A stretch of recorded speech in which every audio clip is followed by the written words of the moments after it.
Hello and welcome. I'm Sam Califer, your host for Vision, the show where we talk all about the College of Arts and Sciences as well as its faculty and students. Today, I'm joined by Dr. Ann Marshall, an associate professor in the Department of History, as well as the executive director for both the Ulysses S. Grant Association and the Ulysses S. Grant Presidential Library. Thanks so much for being here. Thank you so much for having me. Yes, I'm excited to have you on and talk about all the great work you do. But first, I was hoping you could just introduce yourself, talk about your professional experience and how you came to Mississippi State. Sure. So, as you mentioned, I'm in the history department here at Mississippi State. I have been here since 2006, so I think that makes my 16th year that I'm in here at Mississippi State in the history department, and I've loved being here. And within the last year, as you mentioned, I've assumed new duties with the Ulysses S. Grant Association and the Presidential Library. So that's been a fun new experience for me here at Mississippi State. Sure, yeah, and it's so great. We're happy to have you on board and glad you can plug in and into those roles. So yeah, I just want to talk about all of your work and some of these new positions that you're filling out for the university. I wanted to start off with talking about a recent award. I understand you were recently selected as an Institute for the Humanities Fellow for 2023, which gives you a course release so that you can focus on some of your research. So I was wondering, what kind of projects do you plan on working on through that fellowship? Sure. Well, I'm honored and delighted to be selected as a fellow with the Institute for Humanities, which does give people who are in the I guess you might say, the final stretch of their long research projects, the time to write and to finish up those projects. I think a lot of times we think about the research process, and that takes like many years if you're a historian to get enough research to write a book, and so we oftentimes, however, we kind of run out of time. We get in this time crunch when it comes time to actually write the book, and so this humanities fellowship is just perfect for people who are at the stage where I am, which is trying to finish up a book project. I'm writing a biography of a man named Cassius Marcellus Clay. I have to say, not the boxer. Muhammad Ali was named after his father, who was named after Cassius Marcellus Clay, the one that I'm writing about, who was a interesting guy, a very interesting guy. He was from Kentucky. He was a slaveholder himself, who was an anti-slavery activist. He opposed slavery, not because it was an inhumane system, but rather because he thought it was a bad economic system and that it disadvantaged white American farmers. And so it's really sort of interesting to study and write about him, because even though he seems like sort of an odd character, I think, to us today, he really was sort of a typical white American person who held anti-slavery views before the Civil War, and he helped to start the Republican Party. He served as Lincoln's ambassador to Russia during the Civil War, and then after the Civil War, he came home and sort of turned his back on the Reconstruction policies that were designed to promote African American equality. So even though they sort of seem like inconsistent views, what I'm arguing in this book is that they actually were fairly consistent with the views of many white Americans during that time period, and so that his life can tell us a lot about the nature of anti-slavery in America, and also why the end of slavery did not necessarily mean the beginning of African American equality. Sure, that is so interesting, sort of delving into the more complicated past. It's not always so clear-cut, and so even though he sort of seems like a paradox, that's actually, at the time, a fairly consistent thing across the board. So super interesting project, and I'm sure that extra time will help you write it. I think it will, for sure. So that's great to hear, and I know you're busy because, like I mentioned earlier, you're the executive director for the Ulysses S. Grant Association and the Ulysses S. Grant Presidential Library. So you got your a lot of different hats, and I was wondering, what kind of work do those roles entail?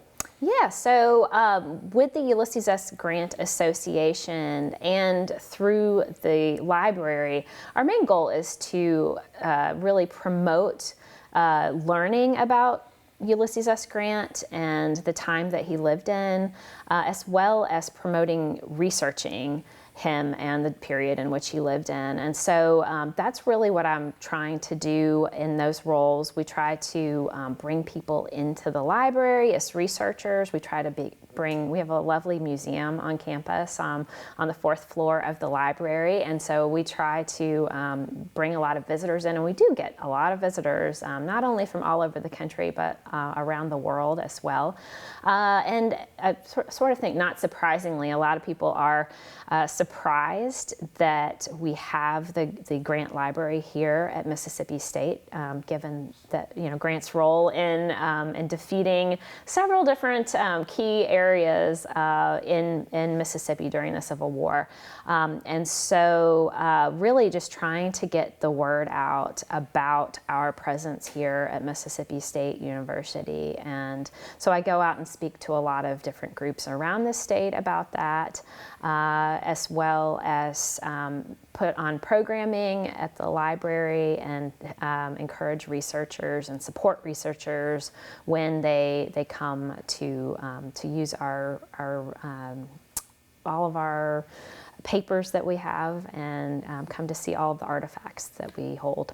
Sure, yeah, that is so interesting, and something that a lot of people might not know is, not everything is on the internet. And so the Grant Presidential Library probably has a lot of materials that's the only place you can find them. And so to get that new research or new research project involving him, you would actually need to travel there to get those materials and primary sources. And yeah, I think that is interesting, and a lot of people might not know and would be surprised, like you said, that the Grant Presidential Library right here on campus at Mississippi State. It's in the Mitchell Memorial Library. Yeah, and so I was just wondering if you could give like a brief history, how that came to be, and you kind of touched on it, but what kind of sources and materials can be found there? Sure. So the Ulysses S. Grant Association is the entity, the body that does own all of the materials that are in the Grant Library, and those actually started off as a collection of really one man, a man named John Y. Simon, who was the primary editor of the Ulysses S. Grant edited papers. He worked for most of his career at Southern Illinois University in Carbondale, and so that's where he started amassing not only original documents, but a lot of photocopies. We have a lot of photocopies of letters that are housed in other repositories around the country. But the benefit, as you, I think, pointed to earlier, is that if you're a researcher, we're sort of like a, one-stop shopping. If you're writing a big biography on Grant, you don't want to have to travel all over the country to different archives to get all of these papers. And so we have, if not the originals, then copies of every known letter that Grant ever wrote or was sent to Grant. And so that's a great benefit for a researcher.